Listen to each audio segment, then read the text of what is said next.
12월 13일부터 식당, 카페, 학원, 도서관 등 실내 다중이용 시설을 이용하려면 신종 코로나 바이러스 감염증 백신 접종 완료를 증명하거나 감염되지 않았다는 음성 결과 확인이 가능해야 합니다. 12월 6일부터 확대 적용된 방역 패스의 계도 기간이 끝나 13일부터 단속이 이루어지기 때문인데요. 앞으로 이들 시설을 이용하려면 백신 접종 증명서, PCR 검사 음성 확인서 중 하나가 필요합니다.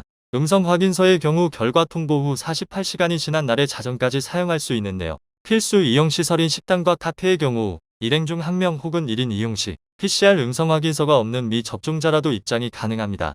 그리고 12월 20일부터는 접종 완료자 역시 백신 접종 유효기간을 따져야 하는데요. 백신 최종 접종 후 6개월의 유효기간이 12월 20일부터 적용되기 때문입니다. 또 코로나19 확진 후 격리해제자는 격리해제일로부터 180일까지 시설 이용이 인정되는데요. 유효기간이 끝난 사람은 추가 접종을 받거나 PCR 음성 확인서가 있어야 이들 시설에 입장할 수 있을 전망입니다.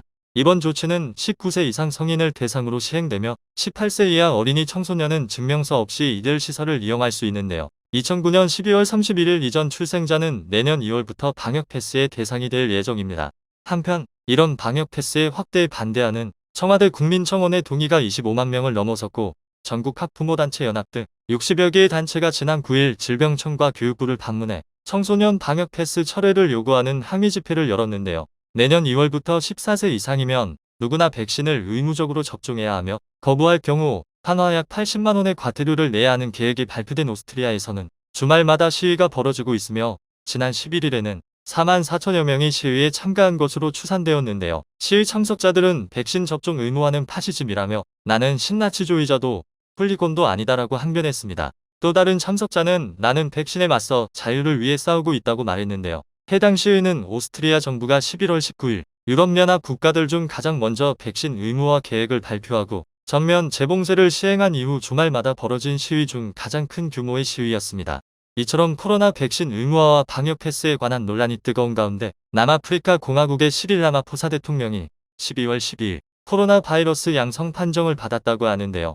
벨기에 브뤼셀에서는 12월 8일 4천여 명의 의료 종사자들이 브뤼셀 거리로 나와 의료인에 대한 코로나19 백신 접종 의무화에 반대하는 시위를 벌였으며 CNN에서는 이어지는 유럽 각국에서의 백신 반대 시위에 대해 개인의 자유를 강조해온 유럽의 특성상 백신 의무화는 상상도 할 수 없었던 일이라고 평가했습니다. 한편 우리 정부는 백신 추가 접종 간격을 기존의 6개월에서 3개월로 단축한다는 대책을 12월 10일에 발표했었는데요. 기존의 18살 이상 일반 성인은 5개월 뒤, 60살 이상이나 18, 59살 고위험군은 접종 완료 4개월 뒤로 권고한 3차 접종 간격을 성인 전체 대상 3개월로 통일한 것으로 미국에서 허가받은 추가 접종의 간격은 6개월이지만 델타 변이가 아닌 바이러스로 실험되었기에 델타 바이러스와 오미크론 유행에 대응하기 위해 3개월 간격 접종이 필요하다고 방역당국은 밝혔습니다. 국내의 추가 접종은 기본 접종과 동일한 백신으로 하듯 모더나나 화이자 등의 백신을 원칙으로 합니다. 즉 아스트라제네카와 얀센 백신을 이전에 접종한 사람들은 모더나 백신으로 기본 예약되는데요.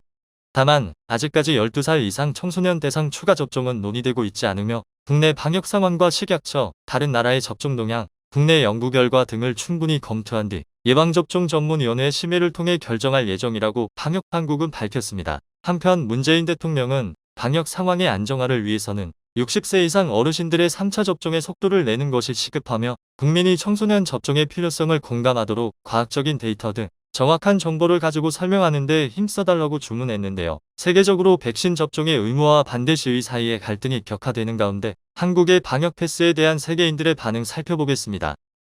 나는 백신 접종 의무화의 저항은 충분히 그 권리를 인정받아야 한다고 생각해. 모든 가식들에 대한 끔찍한 진실이 거리에 표출되고 있는 것이다. 신이시여, 제발 사람들이 진실을 올곧게 볼 수 있게 해주세요.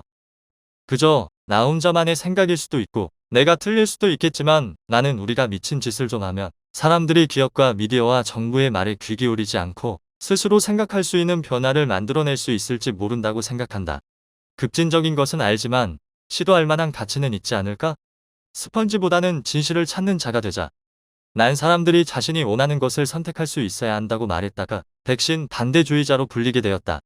백신 반대주의는 팬데믹 이후 완전히 의미가 달라지고 말았어.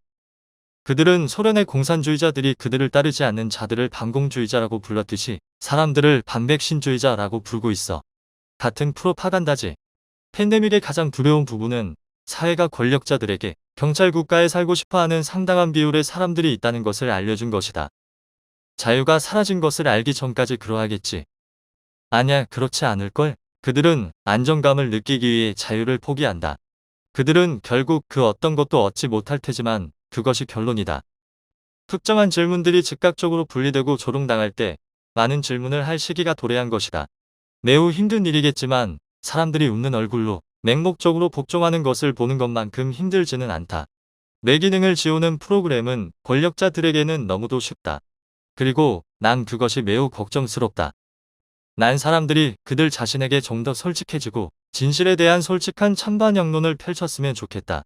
난 더 이상 주류 뉴스에서 진실을 찾아내지 못하겠다.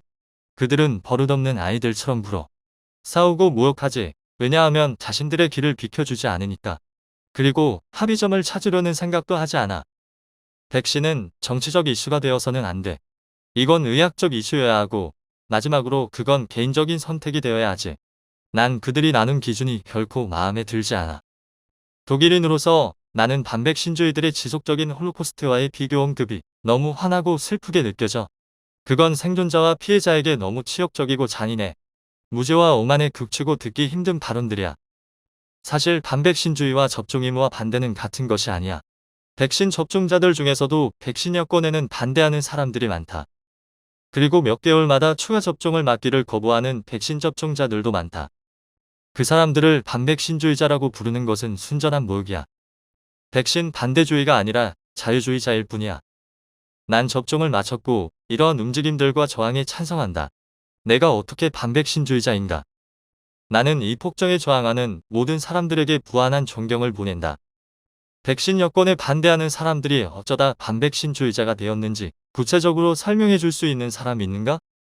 비로소 나는 내 어머니가 나의 가장 절친한 친구였다는 것을 깨닫는다. 그는 내게 경찰이 되지 말라고 했고 나는 그 순간에는 이유를 알지 못했다. 그러나 지금을 알게 되었다. 경찰은 우리를 지키기 위해 이곳에 있는 것이 아니라 우리를 고문하는 자들을 돕기 위해 있는 것이지. 난 왜 바이러스가 종식되지 않았는지 궁금하네. 사실 당신들이 경찰들에게 월급을 주고 있지. 그들은 당신들을 섬기기 위해 존재하는 것이니 그들과 싸울 것이 아니라 선택 결정권자들에 대해서 저항해야 해. 경찰들은 당신들의 세금으로 된 장비와 제복으로 무장하고 있어. 코로나 바이러스가 지난 2년간 해낸 일이 있다면 그중 하나는 팬데믹 이전에는 알 수 없었던 우리 사회의 무지를 분명 드러나게 했다는 점이다.